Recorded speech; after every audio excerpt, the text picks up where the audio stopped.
राधे कृष्ण दोस्तों। इस जीवन में प्रेमी एक अलग ही वस्तु होती है जिसकी तुलना हो ही नहीं सकती, और उसके रंग रूप के हजारों भी खड़े होंगे तो तसल्ली नहीं होगी। तसल्ली तो जिससे हमारा प्रेम है, जिससे हमारी आंख लड़ी हुई है, उसी से होगा। और प्रेम प्यार की परिभाषा तो प्रेमी जन ही जान पाते हैं। और जब ये सच्चा प्रेम गोविंद से हो जाए तब बात ही कुछ अलग है। दुनिया को देखने का नजरिया बदल जाएगा आपका।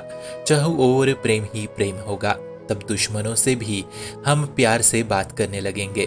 तब दुश्मन भी बोलने से रहेगा नहीं कि पागल हो गई है ये औरत, पागल हो गया है ये आदमी। और जब गोविंद से प्यार होता है ना, तो उसके किसी एक ही स्वरूप से अधिक प्रेम हो जाता है। अब उनके है तो कई स्वरूप, पर हमारा प्रेम एक स्वरूप की ओर ज्यादा झुकाए रहेगा, क्योंकि उनके रूप माधुर्य का वो श्रृंगार आपके मन में ढल चुका होगा। उनके रूप माधुरी ने आपका चित्त चुरा लिया होगा।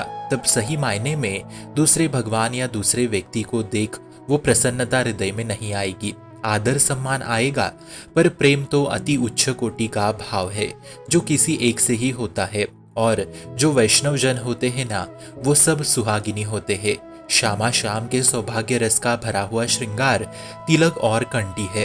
अब उनकी गर्दन कट जाए, चाहे नरक मिले उसे, वो स्वीकार करेगा। लेकिन उनकी आंख अब और किसी की तरफ नहीं हो सकती। ऐसी भावना हृदय में आ रही हो तो मुबारक हो, आप गोविंद के प्रेम में हो। दीक्षा का कार्यक्रम गुरु मंत्र थोड़ी होता है। दीक्षा मतलब गोविंद से विवाह की विधि है, जिसके पश्चात भरा हुआ श्रृंगार साधकों को धारण किया जाता है, नया नाम दिया जाता है, और तब आपका विवाह गोविंद से संपन्न हो जाता है। तब केवल आप वैष्णव कहलाओगे। इसलिए भगवत प्राप्ति की पूरी नींव ही प्रेम पे टिकी हुई है। और जिसे प्रेम होता है गोविंद से, वो भक्ति के अति उच्च कोटि भाव में स्थित हो जाता है, जिसे शास्त्रों में कहा गया है प्रेम लक्षणा भक्ति भाव। यही भाव ब्रज के गोपियों में प्रकट होता है। यही भाव मीराबाई जी ने प्रकट किया था, और इसी भाव में वो अपने शरीर समेत भगवत प्राप्ति को प्राप्त हुई थी। देखिए कितना बड़ा भाव है प्रेम का। मूलतः आत्मा की भगवत प्राप्ति होती है मित्रों, परंतु मीराबाई का देह तक भगवत प्राप्ति हो गया था। उनका भाव यही था कि गिरिधर मेवाड़ के सावरिया सेठ ही मेरे पति है, कोई और नहीं। कहने से ये आसान लगता है, परंतु वास्तविक रूप से ये बहुत कठिन पद है, क्योंकि आज हम भक्ति के साथ कलयुग के माया से भी जुड़े हुए हैं।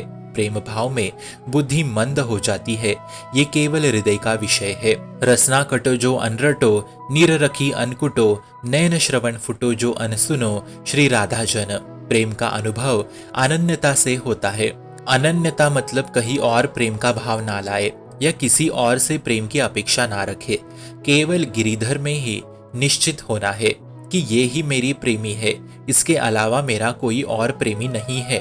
हम जब तक प्रीति आराध्य देव में नहीं करेंगे तब तक बात नहीं बनेगी। निश्चित मानो, रोज अपने आसपास कहीं ठाकुर जी का मंदिर हो, वहां रोज जाओ, अर्जी लगाओ, उनका दर्शन लेने नहीं बल्कि अपनी हाजिरी लगाने जाओ, कि कभी तो उनकी दृष्टि आप पे पड़े और उनके साक्षात्कार आपको हो जाए। जीवन में एक बार भी झलक आ गया तो काम हो जाएगा। उसी झलक को चित्त में रखना है और उसी का स्मरण करते रहना है जीवन भर। दया से बात बनती है ठाकुर के पास, फिर आप तो कृपा के पात्र हो। इंद्रियों को जबरदस्ती दबा के आत्मज्ञान को देखना, ये हमारे ठाकुर से प्रेम नहीं है, ये कृपा की बाढ़ का प्रेम है। रोते हुए मैं जैसी भी हूँ आपकी हूँ, अब आप ही कृपा करे, ये ऐसी प्रेम का भवसागर है। एक पुकार रोते हुए प्रेम से अंताकरण से लगाओ, तो वो दौड़े दौड़े ना आए तो बताना। यही प्रेम का साक्षात्कार है, यही हमारे गोविंद का प्रेम है। शुभम भवतु कल्याणमस्तु। भक्ति का प्रसार करने हेतु इस चैनल को अपने मित्र और परिवार संग शेयर जरूर करें, और भक्ति दृढ़ करने हेतु इस चैनल को सब्सक्राइब करना ना भूले। राधे राधे।